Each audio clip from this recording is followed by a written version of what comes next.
7 amiraux de One Piece. Oh là là, mais c'est quoi ça? Écoutez le titre. Les 7 amiraux de One Piece expliqués plus forts que les dieux. Je ne vous mens même pas. Je vais vous afficher la page. Parce que là, il y en a qui vont croire que je mens et tout. Regardez le titre. 7 amiraux de One Piece expliqués plus forts que les dieux. On atteint le stade... un titre de... abuse. Un titre de raciste. abuse.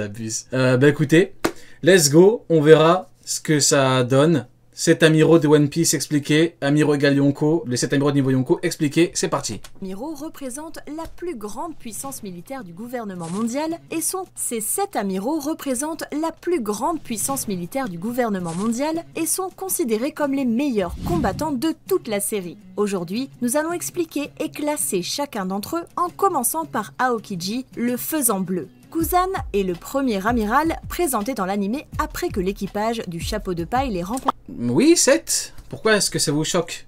Oui, il y a bel et bien 7 Yonko, 7 amiraux de niveau Yonko dans la marine. Il y a quoi de choquant? Oui, Barbe Blanche est complètement stupide. C'est ça votre question? Vous voulez que je réponde? Oui, Barbe Blanche est con. Il est parti contre 7 Yonko. Il est où le problème? Bien sûr. Durant on dirait que vous débarquez. Oui, il n'y a pas d'équilibre, hein, ça n'existe pas. Hein. Longring Longland. Il a facilement surpassé tout l'équipage et a permis à Luffy de réaliser à quel point les amiraux sont puissants. Bien que Kuzan essaie de suivre les ordres du gouvernement mondial, il lui arrive de ne pas les respecter comme on peut le voir à Ohara lorsqu'il laisse le jeune Robin s'échapper. Il a également été choqué par la décision de Sakazuki de faire exploser un navire rempli de civils, ce qu'il a jugé complètement inutile. Kuzan a mangé le fruit du givre, un fruit du démon de type Logia, qui lui permet de créer, de contrôler et de transformer son corps en glace. La glace étant un élément solide, Kuzan peut être touché facilement, même avec les attaques non imprégnées de fluide. Cependant, ces attaques ne peuvent en aucun cas le blesser. Oui, on se rappelle du fameux coup d'épaule de Jose, le fameux coup de épaule de Jose, il lui a mis un coup, il a commencé à saigner Aokiji, il a regardé, le regard il était noir. On dirait qu'il avait un démon, c'est un truc de fou furieux. Au lieu de cela... Jamono Jozo, calme-toi, tu peux le one-shot, devant lui.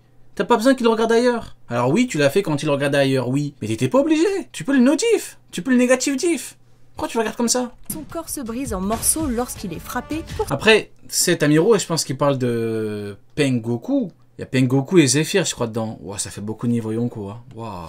Se reformer sans effort quelques secondes plus tard. Kuzan est également capable de créer des constructions à partir de glace. Par exemple, en combat, il peut créer des armes, principalement des épées et des lances, mais aussi des objets plus sophistiqués, comme un faisan géant qu'il envoie voler sur ses ennemis. Eh oui. Une chose intéressante à Ah voilà, vous voyez. Sophistiqué. Regardez. Géant Hop. qu'il envoie voler sur ses ennemis. Il envoie, et après, qu'est-ce qu'on a? On a Ace qui a giflé la technique. Ace, affamé, assoiffé. Il avait perdu, il n'a pas été soigné, il sort d'Impel Down. Il a dit Luffy, décale-toi, je m'occupe de celui-là. Il a fait une technique, il a dégagé son faisan. Eh oui les mecs, faut pas croire que Aokiji ça marche pas comme ça. Ennemis. Une chose intéressante Après, Aokiji il aurait pu partir pour chier sur Ace. Hein. Non, ce n'est pas arrivé. À propos de Kuzan est qu'il est l'un des rares utilisateurs du fruit du démon. D'ailleurs, en parlant de ça, vous voyez quand Jose et Marco se sont fait avoir sur Marineford.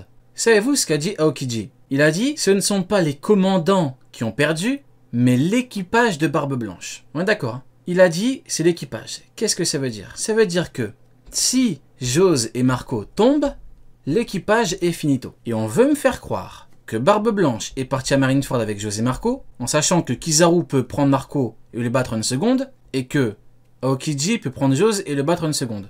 Y a pas un problème là-dedans? Je veux que tout le monde soit le plus honnête possible. Si on est 100% honnête, et qu'on réfléchit un tout petit peu, y a pas un problème dans le calcul. Les commandants se vont prendre bizarrement, ce sont pas les commandants qui ont perdu, c'est tout l'équipage. Y a pas un problème. Eh oui, Barbe Blanche n'est pas con. Il part pas à Marineford avec Jose et Marco en sachant que Aokiji se prend les deux, mais ça n'a pas de sens. On est en 2023. C'est terminé. À pouvoir contourner la faiblesse de la chute dans la mer. Il y parvient en gelant la mer avant de pouvoir s'enfoncer sous la surface. Cela lui permet non seulement de ne pas se noyer, mais aussi d'empêcher ses ennemis de s'échapper par la mer en gelant leur navire sur place ou en faisant de la mer un champ de bataille solide sur lequel des armées entières peuvent se battre. Le pouvoir de Kuzan... Eh oui, Aokiji. Vous voyez, Aokiji, à la limite, on aurait pu se dire, ouais, mais en fait, il voulait pas fumer Ace parce que Ace, c'est parce que Ace, en fait, c'est le petit-fils de Garp et tout. On pourrait se dire ça. Vous voyez, on pourrait, c'est quoi ce montage de Golemon? On pourrait se dire ça. Mais le problème, c'est qu'il a gelé la mer quand Jinbei allait sauver Luffy d'Akainu. Il a dit, en gros, désolé Jinbei, mais en gros, j'ai gelé la mer, tant pis pour toi. Du coup, Akainu a failli tuer Luffy. Donc, ce mec-là, il était là pour chier sur Luffy, Ace, sans distinction, rien à foutre. C'est juste que se prendre Ace facilement, il ne peut pas. Il y a que dans l'imaginaire de certaines personnes que ce mec-là prend Jose ou Ace en une seconde. Ça n'existe pas. Ça n'existe pas. C'est faux. S'est illustré lors de la guerre du sommet. Il a affronté Barbe Blanche, l'homme le plus fort du monde. Il a pas affronté Barbe Blanche. Il était devant Barbe Blanche. Jose lui a mis un coup. Barbe Blanche lui a dit vas-y, tu t'en occupes. Il a pas vraiment affronté Barbe Blanche. Il était devant lui, on dirait un petit parasite. Il a dit Jose, tu t'occupes de lui. Et l'autre, il a vu Jose, il a fait Jamono Jose. C'est ça qui s'est passé. Il a pas vraiment affronté Barbe Blanche. Bon, non. En tête-à-tête et a tenu bon. Il a également affronté Jozo. Oh là là, j'ai peur. Oh là là. Les hommes les plus redoutables de Barbe Blanche. Ok, il a battu à une seconde parce qu'il est 2 fois, 3 fois plus fort que lui. Et l'a vaincu avec une relative facilité. Oh, on souffle. C'est une dinguerie. Vous savez, c'est quoi le problème de ce truc-là? C'est que, via le dernier chapitre, tu lui demandes Rob Lucci à quel niveau? On va sûrement te dire, bon, YC1, intermédiaire. Ok. Donc, en partant de ce principe-là, ceci a battu ton niveau intermédiaire, ton niveau YC1, avec beaucoup de facilité. Comment tu réponds à ça? Et encore, hein, bon, j'ai pris l'exemple, mais pour le coup, c'était un vrai combat. Là, Rob Lucci regardait pas à droite ou à gauche. Hein. Donc comment on fait? Vous voyez comment c'est stupide? Quand tu prends le contexte, il n'a pas battu avec une facilité, c'est complètement faux. Il a utilisé le fait que Joe soit choqué pour Marco. Il n'a pas battu devant lui, ça n'existe pas, ça. Mais oui, tu prends l'exemple de Rob Lucci, ça marche à tous les coups. Hein. Du coup, c'est aussi à quel niveau? Et là, si vous voulez, pour rester cohérente, du coup, ouais, c'est une femme, pour rester cohérente, elle est obligée de partir dans une grosse clownerie en disant, bon, bah, ceci, elle est peut-être niveau Yonko, vu qu'elle a battu un niveau intermédiaire avec beaucoup de facilité. Vous voyez comment c'est stupide? Vous voyez, quand tu réfléchis, comment tu vois que... Non, ça marche pas comme ça. Est-ce qu'il l'a battu normalement, oui ou non? Non? Et bah alors, comment ça, facilité? À quelle heure? Eh oui. L'incapacitant complètement pour le reste de la guerre. En fin de compte, Kuzan sortit de la guerre presque indemne, avec seulement une petite contusion, ce qui, quand on pense à l'ampleur de cette guerre, est assez impressionnant. Après la guerre de Marineford, il a été nommé au poste d'amiral de la flotte, mais il l'a perdu au combat contre Akainu. Après la nomination d'Akainu, Aokiji démissionna de son poste, refusant de servir sous les ordres d'Akainu en raison de sa cruauté. Après son départ des marines, il a rejoint l'équipage de Barbe Noire, l'un des équipages les plus redoutés au monde. Compte tenu de tous ces éléments, Aokiji devrait facilement être classé dans la... Ah, il y a un classement et tout.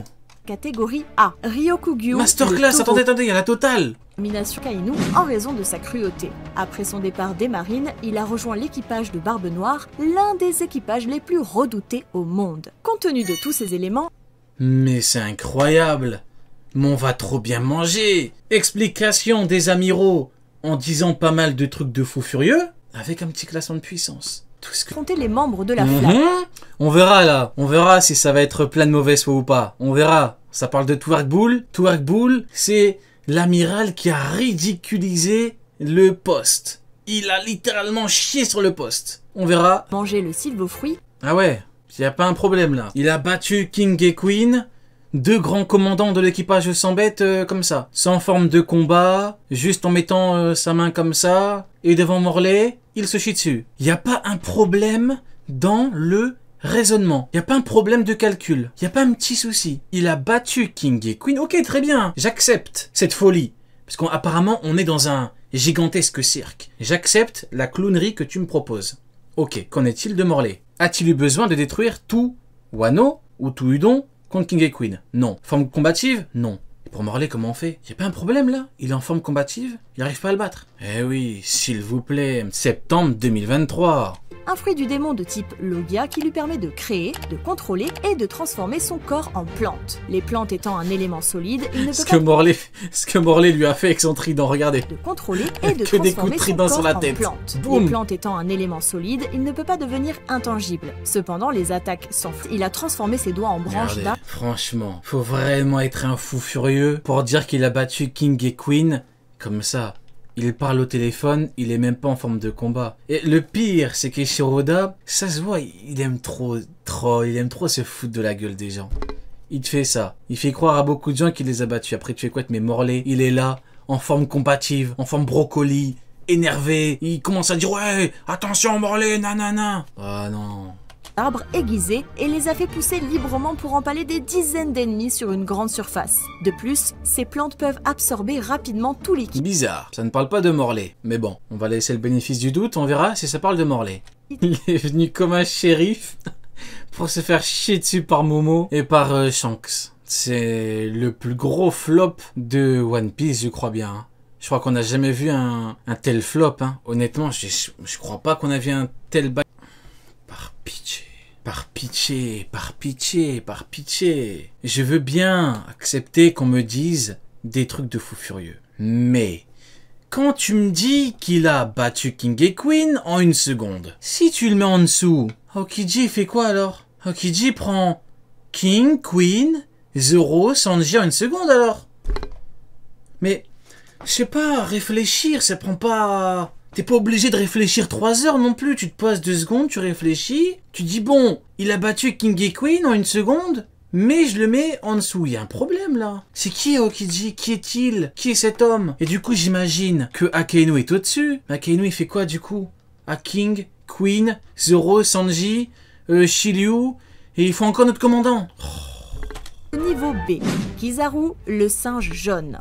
Kizaru est le seul amiral restant du trio précédent, avec le départ d'Aokiji et la promotion d'Akainu. Comme pour les autres amiraux, la simple présence de Kizaru suffit à provoquer une panique générale et à effrayer Par pitié, voilà, une panique générale, c'est qui est paniqué. Les pirates les plus faibles. Cela s'est parfaitement vérifié sur l'archipel de Voilà, Sabaody, mais donc faut pas utiliser ça comme... où la plupart des supernovas se sont enfuis en le voyant. Sur l'île, Kizaru Ils sont enfuis. Apu, il a pas hésité à l'attaquer, hein.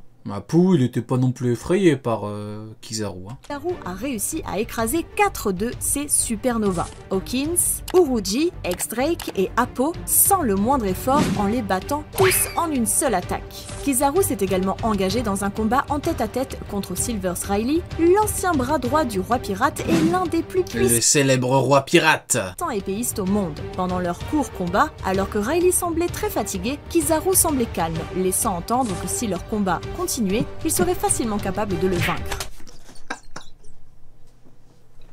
J'en peux plus. J'en peux plus.